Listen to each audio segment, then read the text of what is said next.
Egunon eta ongi etorri Ezkutuan gure programara. Hemen denetari hitz egingo dugu. Kirolaz, gizarteaz, sexualitateaz, baina gai honen barruan dauden gai ezkutu horretxetaz hitz egingo dugu. Gaurkoan alde batetik kirolaz, baina futbolaz gain dauden kiroletaz, adibidez, kirol egokituak edo emakumezkoen kirolak.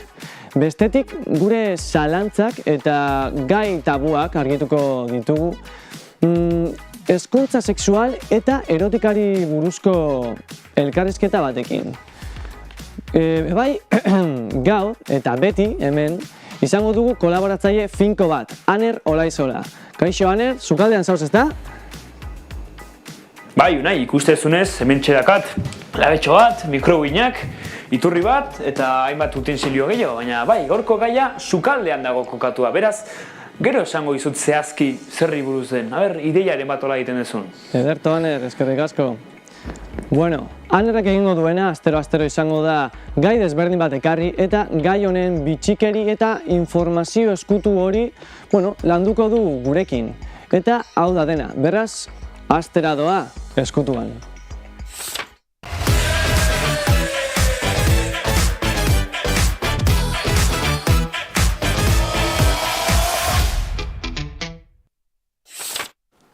Gure lehenengo gai ezkutua kirola izango da, baina ez edozein kirol. Kirol egokitu eta paralimpikoak. Argi dago medioetan menperatzen duten kirolak futbola, saskibaloia eta kirol maskulinoak direla, baina zergatik ez kirol egokitu edo paralimpikoak. Bazenikiten 1960an egin zirela lehen paralimpiadak eta 20 estatuk hartu zutela parte hemen. Eta hau ondoren,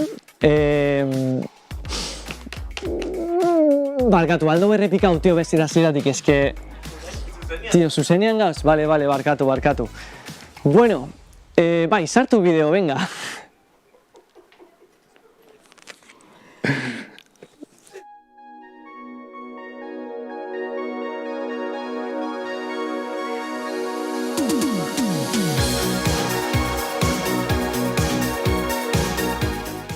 Berdintasun asko da gurpil aurkiko saskibaloian eta saskibaloi konbentzionala edo oinezko saskibaloian artean, eta horitariko bat zein da, mistua dela, bai emakumezkoak eta bai gizonezkoak batera jokatzen dugu, taldean, gero selekzioan baitzen da berizketa, gizonezkoena eta emakumezkoena, baina taldean batera jokatzen dugu. Gero bai, ez dugu jokatzen gure egunerokotasunen erabiltzen dugun aulkixakin. Beste aulki batera erabiltzen dugu jokatzeko eta aulki horrek berezitasun batzuk baditzu. Berezitasun bat da, erruedak etzanak ditxula, hori batez estabilidadia gaiti da, eta bueno, azkenean oso azkarra da aurki hau bestiakin konparauta. Gero bai, beste berezitasun bat, antibuelko rueda batzuk ditu, bai aurrian eta bai atzian, eta orduan horrekin ekiditzen duguna da jaustia. Egitea da, jausten garela, desentetan, baina bueno, hauek barik bete ongo ginen lurrien. Bueno, nik erronka asko eduki ditut bai bizitzan eta bai kirolian, eta azkenean, bueno, nire urritasuna ez da istripu batengatik, ez gaitxeko, ni hola jaio nintzen, eta orduan niretzat beti izan da oso naturala, oso normaltasun oso zera eman dute nire egoera fisiko hau, ez? Eta orduan,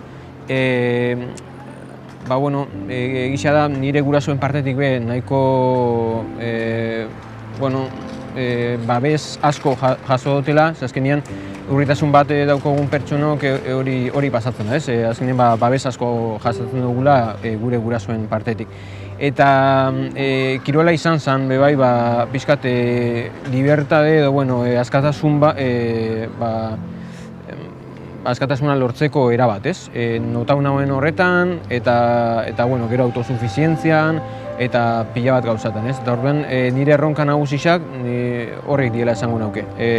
Gero bai, bueno, kirolak gauza asko ematen ditu, bai, lagun artekotasuna, eta guzti hori, azkenean urritasuna daukien edo, bueno, aniztasun funtzionala daukien beste pertsona batzuk ezautzen dituzu, eta hori oso garrantzitsua da bai zuretzako eta bueno, zure bizitzarako, eta bueno, horrek dien niretzat nire erronka nagusiak. Ez dakit, beti, pobrezito bezala tratatzen duzkue, ez? Oraindik nik hori sentitzen dut, eta geroz eta gutxiago igual, ze azken finean nire guraso ikusi daugien nik kapazan ezela nire gauzak, nire gauzitzeko gauzak, ez? Eta orduan, alde horretatik askatasun askoz gehiago daukot. Kirolak horretan asko lagundu duzta. Notatzen dut gizarteanen partetik pobrezito bezalako hori, baina, bueno, geroz eta gutxiago esango nauke. Ni hasi nintzenetik, kirol egokitua asko aldatu da, bai difusio aldetik, eta, bueno, informazio aldetik, eta guztio, azken finean, ontxe, askoz difusio gehiago dauko. Hori notatzen dut, eta azken finean, bueno, esan dutzuten moduan, oindala 13 urte hasi nintzen kirol honetan, eta azkenean nik ez nauen ez nakixen Gasteizen talde bat zauela, gero Euskal Herri mailan beste talde batzuk badauz, eta nik hori ez nakixen. Azkenean oso zaila zen informazio hori lortzia. Baina nire ustez gaur egun informazio hori lortzia errazagoa da, edo bueno, zaila da, baina bueno, uste dut eskuragarri xau badauela. Orduan alde horretatik aurrera pausuak indie, baina hondikan asko falta da. Azken finean bai, kirola profesionalizatzen ari da, batez ere gurpil aurkiko saskibaloia, baina bueno, hondikan horretan asko falta da.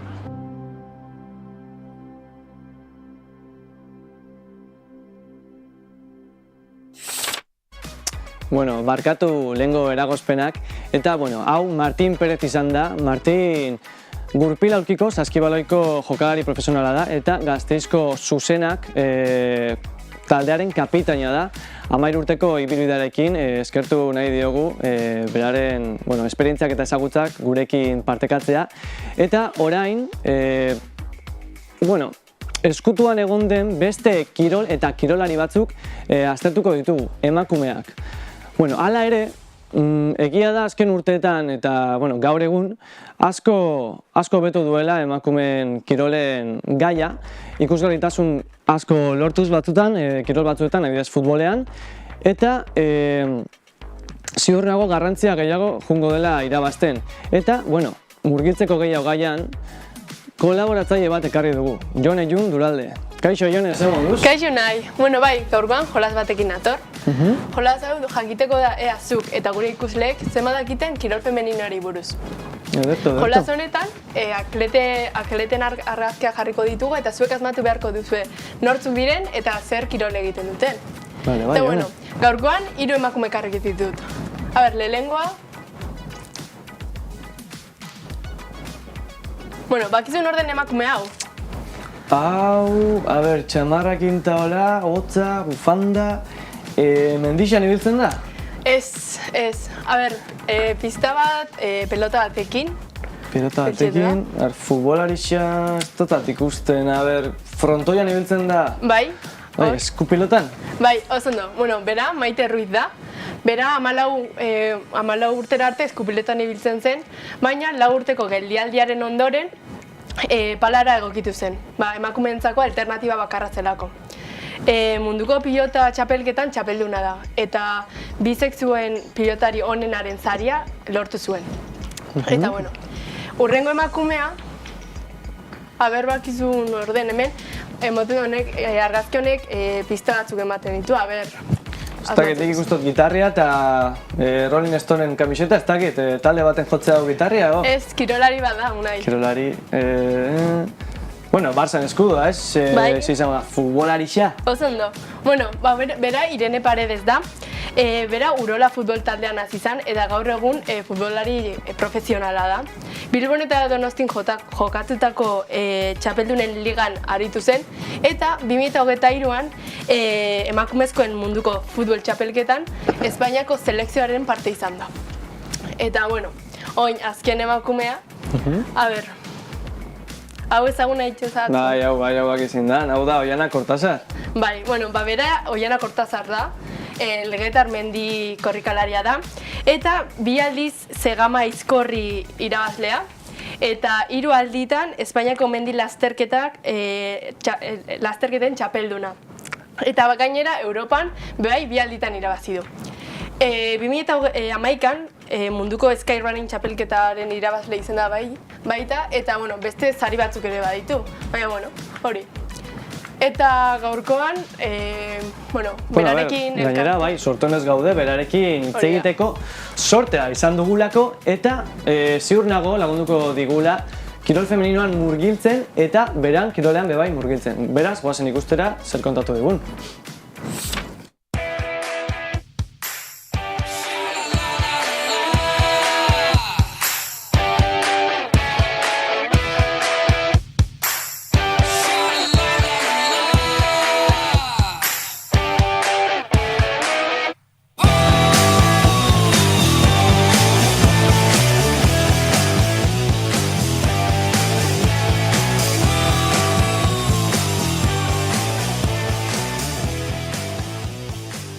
Bueno, mendiko lasterketen esparruan konkretuki zehazki beste esparru batzutan bezala, emon da aldaketa emakumeen kirolean eta emakumeen kasuan beste sozialki beste esparru batzutan emandan bezala.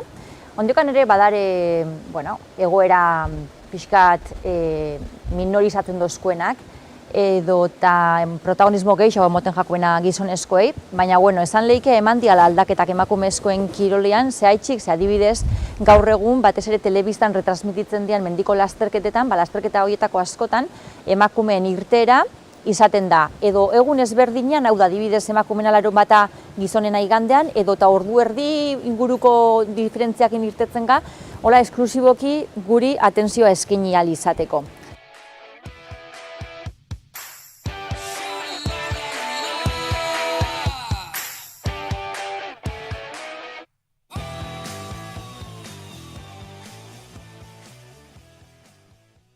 Ustot, hau orokorrean esan lehiken gauza badala, ez bakarrik nire kirolean konkretuki. Alde batetik dena aipatu dutzuten sponsorren alde hori ez, laguntza eske edo eta gure kiroli biblida aurrera eramateko guk eukileik edo sponsor printzipal batez, nire kasuan adibidez Salomon da, baina gero beste kolaboratzaile asko egon lehizke hor tarteko eta hoien atejoka juten ganean jolinez ipintzia gauzak hain saiak emakumeak izatea gaitxi bakarrik ez, emoten dau sentsazioa eitzen duguna hain da ere merito gutxi hau dakala gizonezkoak lortutako postuak baino.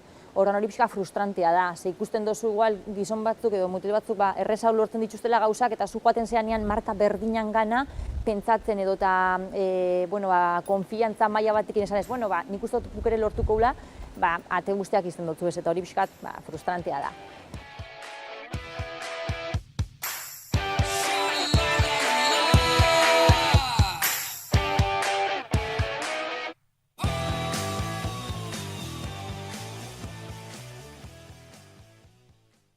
Nire ibilbidearen hasieran eta gaur egun pertsona bardinak jarraitzen dago izaten nire referentea, eta gainera gai honekin oso lotuta egon leiken pertsona bat, bere historia gaitxik.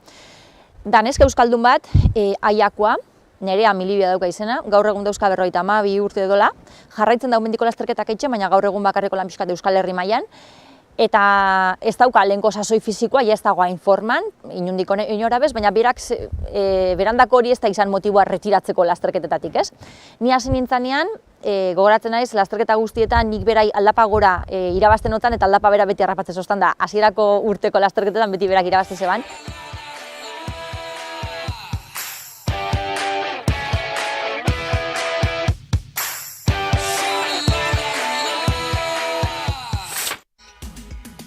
Eskerrik asko Oiana Kortazarreri beran ezagutza eta esperientzia gurekin partekatzeagatik, eta ziur nago falta diren aldaketa horrek egingo direla segiduan.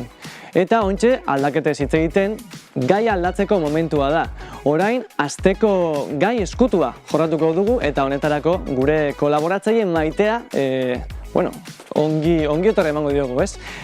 Gurekin dago Aner Olaizola. Kaixo, Aner? Opa, unai, leheno esan bezala, hemen nago, sukaldean, mikroginez inguratuta. Egin aldezu ideia bat zerri buruz izan dizudan gaur? Aner, benetan, zein duzu, sartaineri buruzko publizitate bateron bat? Hori agian urrengo saioan, horrengoan ez, torri. Horrengo saioan, honi buruz izan dizuet. Platanoei buruz, oso fruta ohikoa, denek ezagutzen deguna, baina bere azal horiaren azpian sekretu asko izkutatzen dituena baita ere. Aner, benetan, bestakin nik, egunero jatitxut platanoak eta bitxikeritxeak ez dute daurkitzen, bitxikeri asko ditu bira. Seguruenik badakizu platano berez kanpotik etorria dela, ez? Badakizu nundik handatorren berez? Latinoamerikatik. Hori da mundu guztiak usteuna, baina ez, platanoa berez Asiatik dator. Ameriketarik patata eta tomatea dator. Baina baldakizu platanoak, gaur egun jateitugun plata berez klonak dela. Klonak? Ze laborategian indakoak? Antzeko parecido. Inoiz ez dezu galdetu zure burua izea platanoak ez dituzen ez pepita, ez hasi, ez ezer, beste frutak bezala. Eixe da, arraro egin jatela, bai? Hori da, oidela urte batzuk, platano mota desberdinak gurutzatu egin zituztelako eta laborategian aldaketa genetiko txiki baten ondorion lortu genitula, platano garbi hauek pepitarik gabekoak. Horenik indikitzen badet, pepitarik gabe. Perfecto. Bai, esan bezala, platano mota desberdina daude, baina bade moreak, berdeak, inkluso gorriak, bakoitzak testura eta zapore desberdin batekin. Eta beste zerbait, badakazu guri kontatzeko? Baldakizu berez, inoiz dezu zure hori galdetu, zergatikan platanen kombinioldek ezakate platano zaporea, ez? Platano zapore hori. Arrazoa da, kasu, Aner, gainera mordo gustatzen jatez, esplikame, zedez.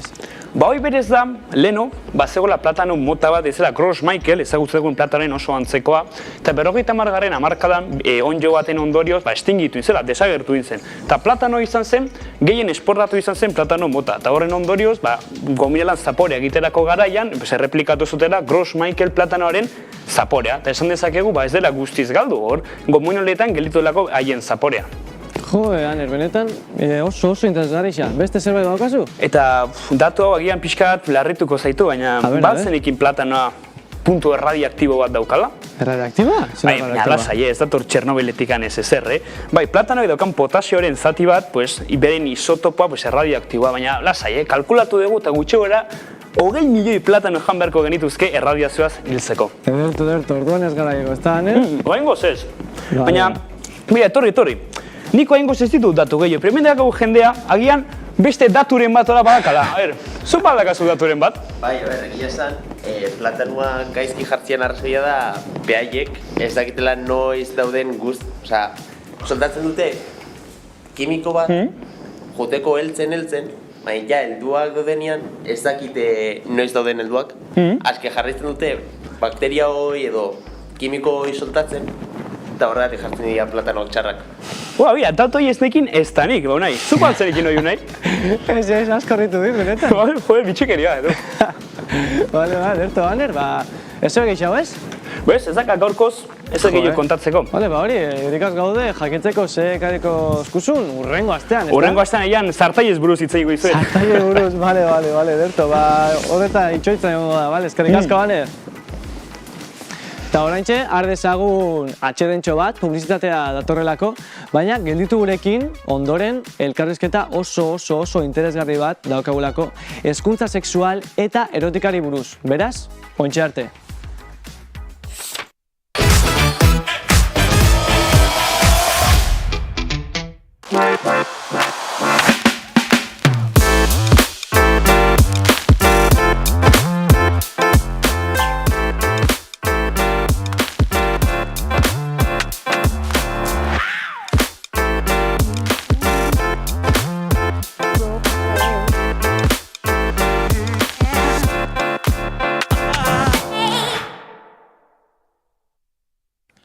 Ekipo, dana prest? Bai, dana prest. Ez, azaroko 22an, arratsaldeko 4etan, futuren nahi zaituzte eta ikusi. Agur!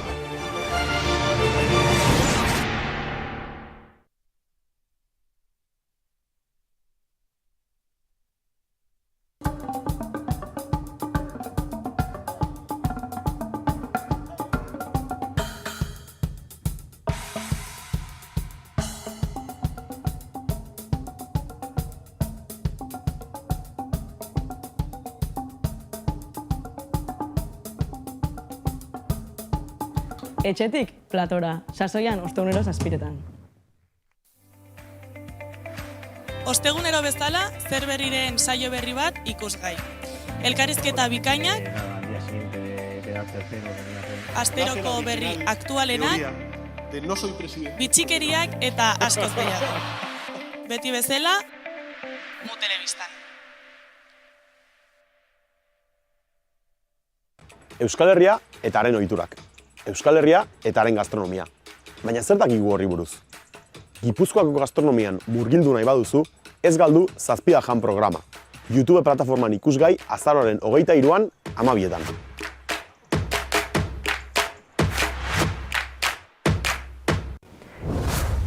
Egunero lokura bat. Eske gaina, gaztiak inda eta gaztiantzako. Ziretasuna galdu gabe, baina modu divertigarri batean. Gainera, gaurkotasuna modu berritzaile batean aurkezten dugu. Ez dakit, uste jendei gustoko zaiola.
Izena eta aktore pornoa naiz.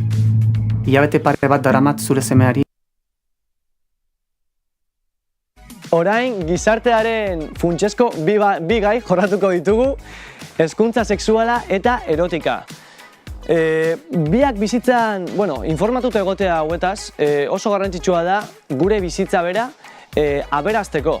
Baina batzutan ematen dau, gure gizarteak edo gobernuak ez dutela ematen baliabide hauek hezkuntzan eta honelako baliabideak izen beharko zinatekenak eman beharko digutenak.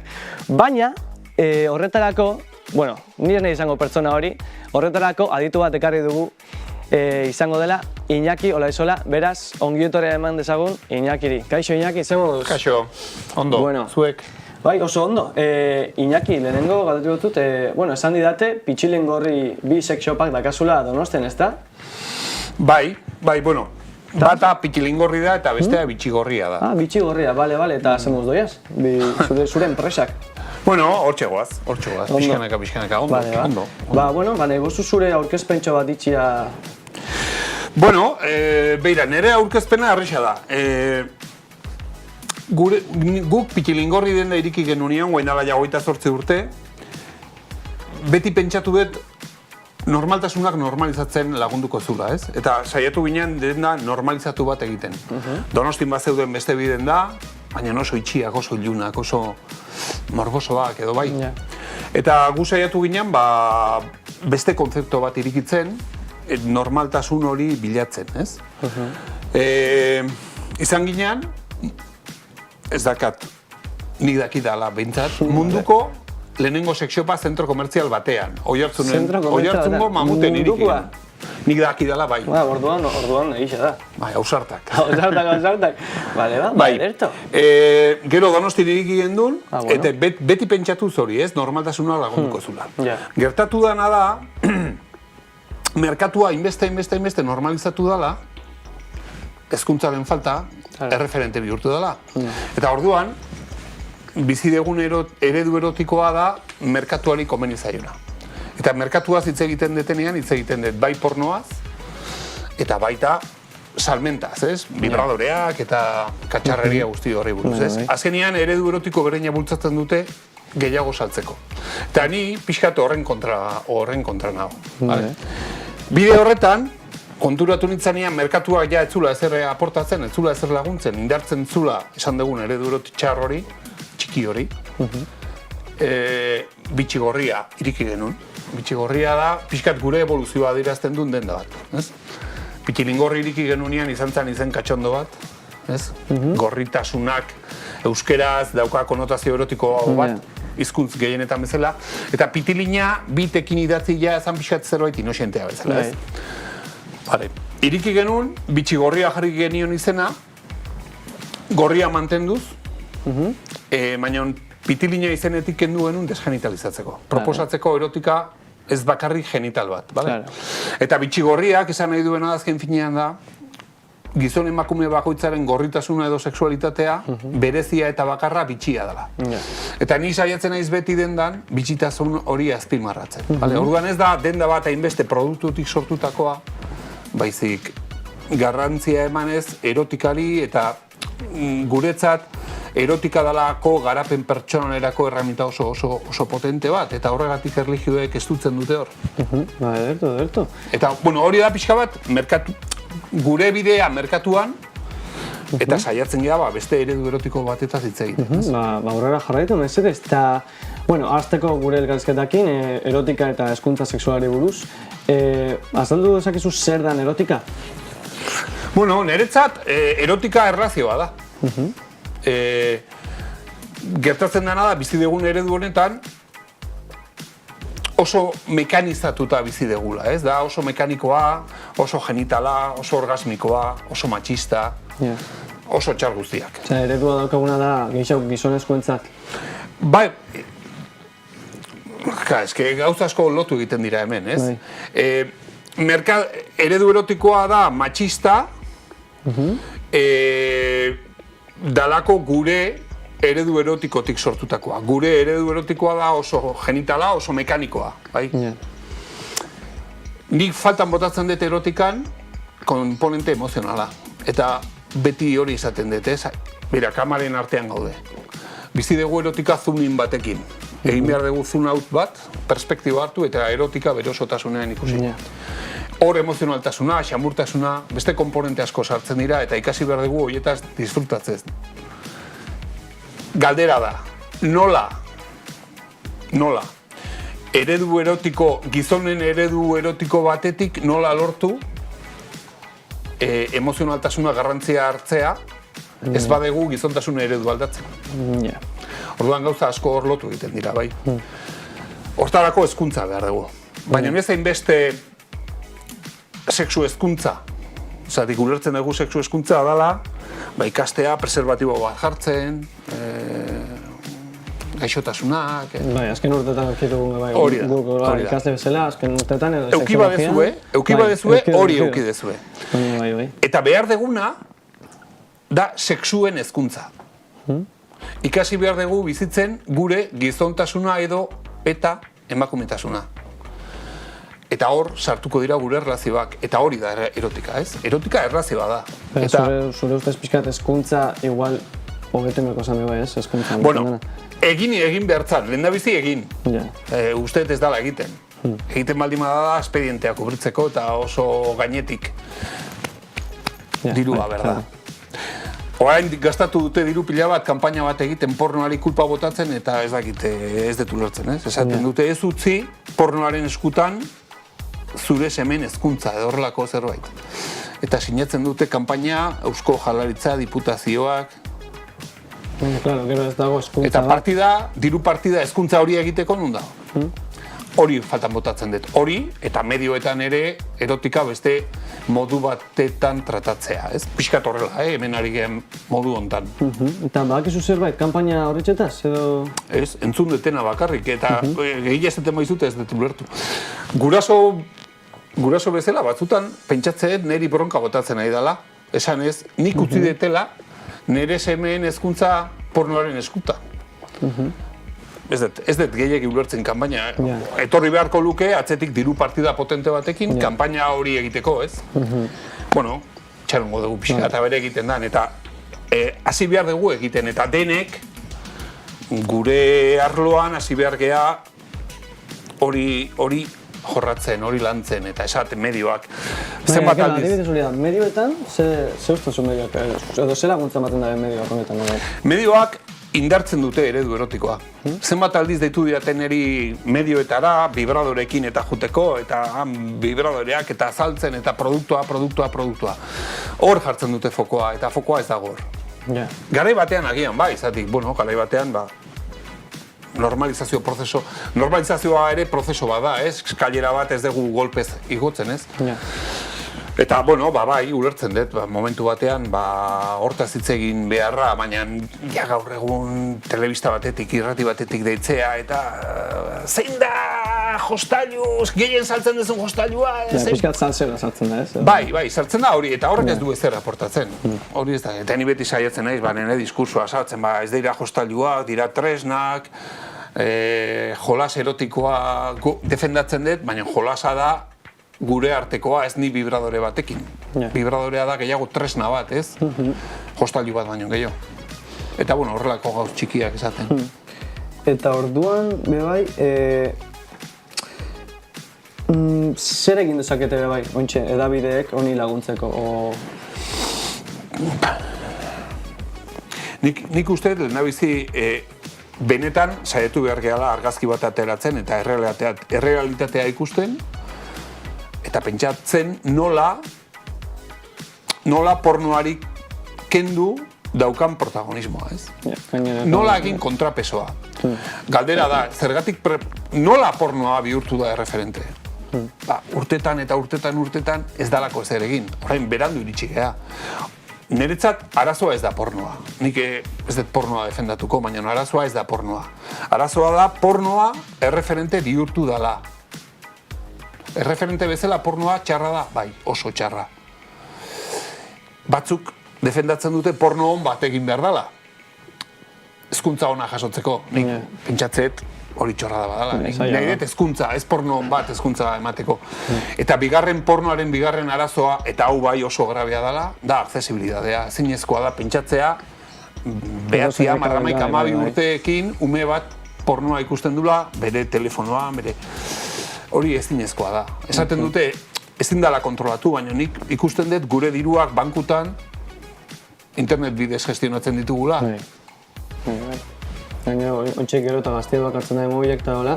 Claro, igual, lehenan, adibidez, nik mobil lehenengo zen eman 14 urtekin. Gaur egun, igual, 7 urteko, 8 urteko ume bat ja ikustuzu, mobil batekin, eta azkenean zuk esan duzu bezala, interneta da, lehen biziko sarrera pornografiara eta, sare sozialetan bai, jazkenean bai ikusten duzu bai. Bai, eta eskeran aldatu da, porno industria ere guztiz aldatu da. Agian ez dezu sinistuko, baina porno industria krisian dago. Adibidez, gero bai ikustot sare sozialetan igual Instagram edo ze gauza, OnlyFans edo gauza berri honek iten dira zenak, eta honek gauza ze uste duzu? Badan, hipersexualizatu egin degula gizartea, garrantzi gehiegi ematen diogu, ez erotikari, erotikak badaukalako garrantzia, egiteari. egiteari ematen diogu garrantzia, eta fokoa jartzen dugu, behar dugu, sentitzen dugun hortan, ez? Emozionaltasuna landu, gure topaketa erotikoa jantzi, disfrutatu, xamurtasuna, eta txortan asko egin ere, ez dut esaten, ez nahi diskursi bat. Perspektiba hartu behar dugu. Bale, eskerrik asko Iñaki zure zorratik zuei, horrela planteatzeagatik gai hau. Eskerrik asko oso interesgarria izan da, eta zure esperientzia eta jakintza gurekin partekatzea eta eskertze dut, espero dut gustora izan. Eta guretzat pasero bat izan da. Berdina. Eta honekin gure programaren bukaerara iritsi gara, eskerrik asko gure ikusleei gurekin egoteagatik, eta hitz ematen dugu hurrengo batean gai, informazio eta historia harrigarri gehiagorekin bueltatuko garela. Hurrengo asteazkenean, ordu bat erditan, hemen, Ezkutuan.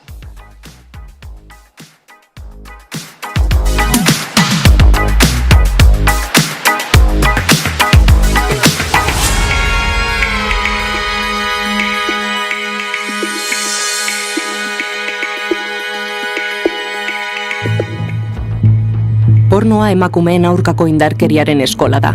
Ez dezagun sexu heziketa pornoaren esku utzi. Angel Rosi dut izena eta aktore pornoa naiz. Hilabete